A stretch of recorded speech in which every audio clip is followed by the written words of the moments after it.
Death Stranding is easily the most bizarre and unique video game that I've covered on the channel so far. Not just because it's the love child of one of the most weirdly creative video game designers of all time who attempted to create his own genre, but because Death Stranding is a high-budget AAA game that sold very well and received positive review scores, at least for most critics. Meow, meow, meow, meow. Meow, meow, meow, meow, meow. Despite all of this and a large fan base ready to go to war defending it, Death Stranding has been widely controversial and unfairly judged by the larger video game audience. The obstacles you face in Death Stranding are ones of mild inconvenience, sloppy controls, shallow mechanics, and unrelenting tedium. Your main tools to assist you are ladders and ropes, except the thing is, you need to literally carry them on your guy at all times. You also need to carry your guns and ammo on you, along with the packages you need to deliver, and the more you're carrying, the harder it is to walk, so the game wants you to travel as light as possible, but at the same time, it continually punishes you for being ill-equipped. So why the fuck should I even bother trying to draw meaning from 40 hours of pointless rambling? I can only hope that this is the last Strand type game, because it is a complete and utter embarrassment. Hideo Kojima and his games are no stranger to controversy, but unlike his past headlines, Death Stranding has been divisive not for its representation of women or even its nonsensical story, but simply due to its gameplay. Thanks to several hit pieces that circulated on YouTube back when it launched, most people who haven't even tried playing Death Stranding have written it off as a boring, repetitive walking simulator. Yes, the whole point of the game is to traverse the entirety of America delivering packages, and yes, the majority of your time will be spent on foot, but labeling this game as a walking simulator just isn't true at all. I played Death Stranding back when it released in 2019, and probably like many of you, I thought the criticism against the game was justified. After only 2 play sessions, I felt comfortable enough to base my opinions solely on the first 4 to 5 hours. For those watching who can relate, I strongly urge you to give Death Stranding a second chance. It's been nearly 6 years since the launch, and public discourse finally seems to be shifting. With the sequel just weeks away at the time of making this video, thousands of people have either returned to Death Stranding or are experiencing for the first time what might be one of the most uniquely impressive video games ever created. While I haven't finished the 40-hour campaign, I have played nearly 20 hours of Death Stranding and is now one of my top 10 favorite games of all time. Is this a game made for everyone? Absolutely not. Its story, universe, and characters are completely out of this world, its pacing drags for the first several hours, and its gameplay can lead to severe moments of frustration. Death Stranding can be extremely off-putting if you're chasing that instant dopamine hit of intense combat and fast-paced action. But if you're someone who enjoys immersive open worlds that force players to be patient and take their time, like many of the games that are listed on screen, then there's a good chance that Death Stranding could end up being one of your favorites too. Death Stranding is set decades in the future on a version of Earth that was once similar to ours. However, in 2019, a mysterious cataclysmic event took place which caused the world of the dead and the world of the living to collide. This event was known as the Death Stranding, and evidently society on Earth hasn't been the same since. Ghost-like creatures known as beached things, more commonly referred to as BTs, are spirits of the dead that are now stranded in the world of the living. They are hostile creatures that never seem to visit any major population centers. However, encounters with BTs out in the wild are incredibly intense and almost impossible for most people to make it through alive. That's because the average person cannot see, hear, or even sense BTs naturally without the use of futuristic technology. In this not-so-distant future, people use a wired connection with a premature baby placed in an artificial womb in order to detect BTs with the use of a scanner. This isn't a joke. Bridge babies, also known as BBs, are stuck between our world and their world, which is represented by a beach. Bridge babies are not fully dead nor fully alive, meaning they are stuck in between, allowing them to see and sense the supernatural. On top of bringing BTs into the world, the Death Stranding event also completely altered the rain that falls from the sky. Now, it's known as timefall, and it will age literally anything it comes into contact with, including living organisms like plants, wildlife, and humans, while also affecting objects like paper and metal. Although for some reason, clothing seems to be unaffected, meaning that as long as you are fully covered from head to toe, you'll be fine. While timefall doesn't always signal the presence of BTs, they do exclusively spawn in areas where timefall occurs. Our story picks up several decades after the Death Stranding event, where we are introduced to our main character, Sam Porter Bridges, also known as Badass Norman Reedus. Sam, as his name entails, is a porter, which in this universe is someone who is brave enough to traverse the dangerous world and deliver packages. The game opens up with Sam on one of his deliveries, which gets interrupted by some timefall, a woman who can teleport, and our first encounter with a BT. After the first 20 minutes features no more than 2 to 3 minutes of actual gameplay, we are finally able to roam freely as we finish up Sam's delivery to Central Knot City. After finishing the order, a corpse disposal team appears out front in desperate need of help. A dead body was found in the city, and looking at its current state, Sam can tell that it's been dead for a while. In the world of Death Stranding, bodies must be incinerated quickly after death. If they aren't, a void out will occur, which creates an explosion as devastating as a nuclear bomb. With little time remaining, the corpse disposal team is forced to go down the most direct route to the incinerator, which means they will have to traverse through an area with a high density of BTs. They ask Sam for help, not just because he's a skilled porter, but because he actually has special gifts. Remember how earlier I said that BTs are undetectable to most humans without a bridge baby? Well, there is a small percentage of the population who are born with a condition known as dooms, allowing them to see or sense BTs naturally. Surprise, surprise, Sam has dooms, however his abilities aren't as pronounced as others. Sam can only sense BTs in the nearby area, whereas other people with dooms can flat out see them, teleport, conjure up timefall, or even summon BTs on a whim. With no other options, Sam reluctantly agrees to accompany them on their mission, which of course goes horribly wrong.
Not only does Sam have dooms, he's also considered a repatriate.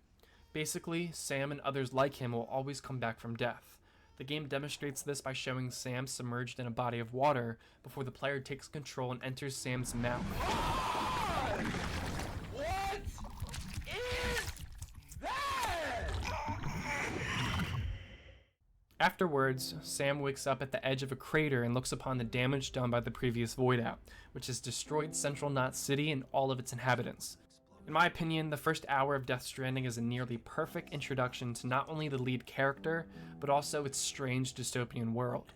While other stories have merged science fiction and horror, I've personally never experienced a movie, show, or video game that combines a post-apocalyptic dystopian future with ghosts, demons, and other supernatural elements. With that being said, I also completely understand why people would despise this opening. If the game doesn't hook you with its atmosphere, world, and story, then you will probably be bored for the first hour or two. Death Stranding's opening hour is composed almost exclusively of cinematics. Like I said already, the first 20 minutes has no more than 3 minutes of actual gameplay. Then after a 6-minute journey to Central Knot City, the player then loses control as the game goes on to play 30 minutes of cutscenes. Additionally, beyond the game's opening that I've covered in detail, Death Stranding features 14 episodes, which act as chapters, and the pacing for each one can vary greatly.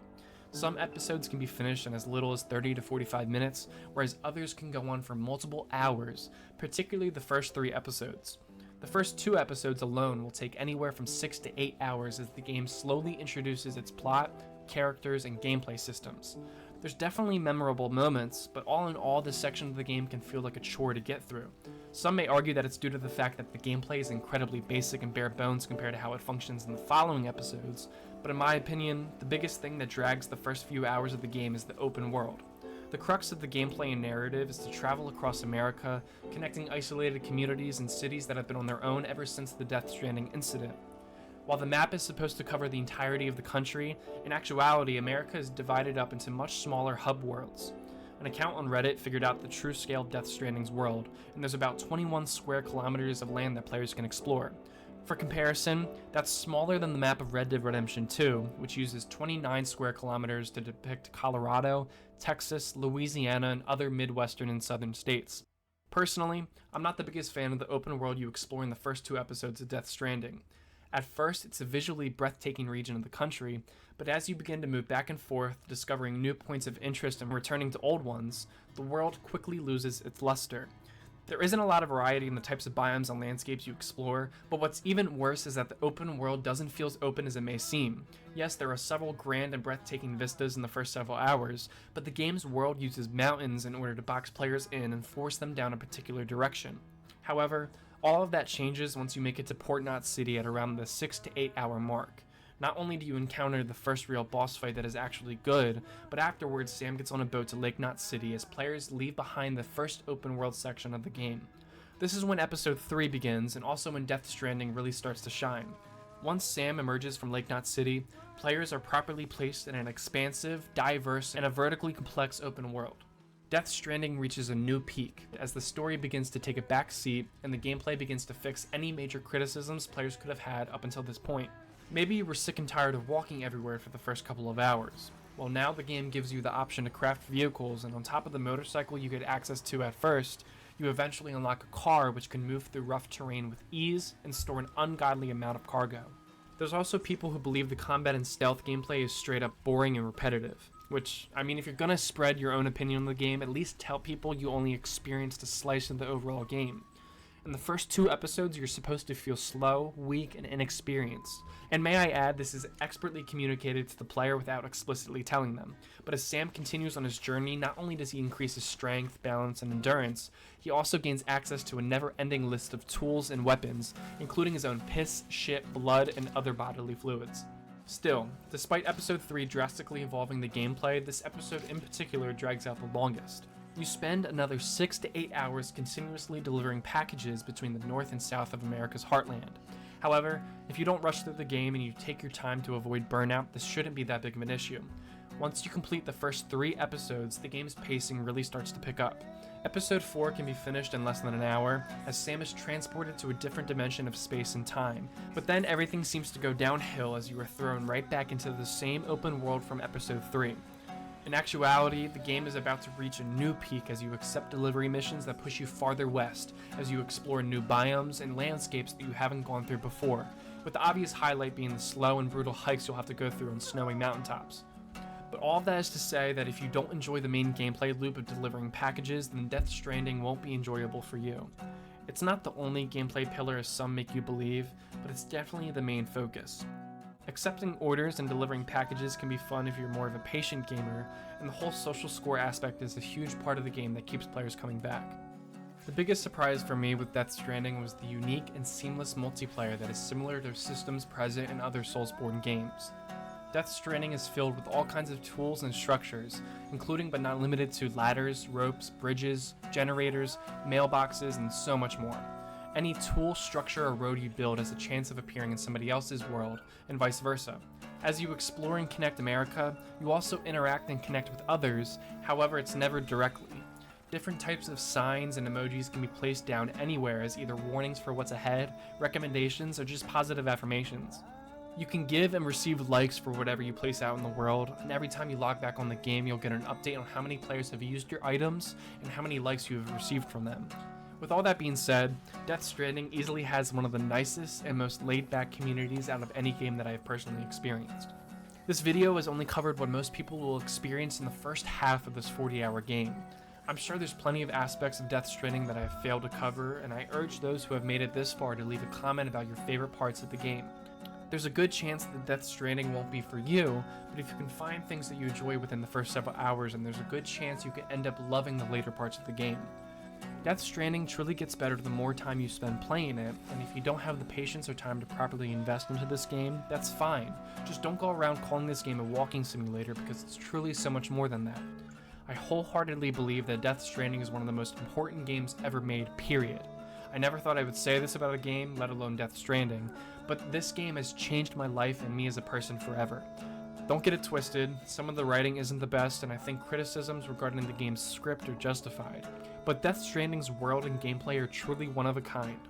If you're still here with me, thank you for watching. If you aren't already, please consider subscribing if you enjoyed the video. Don't hesitate to leave a comment about your own thoughts, both good and bad, regarding Death Stranding. I can't confirm what my next video will be on, but all I have to say is that you won't regret sticking around because I have big things planned for this channel going forward.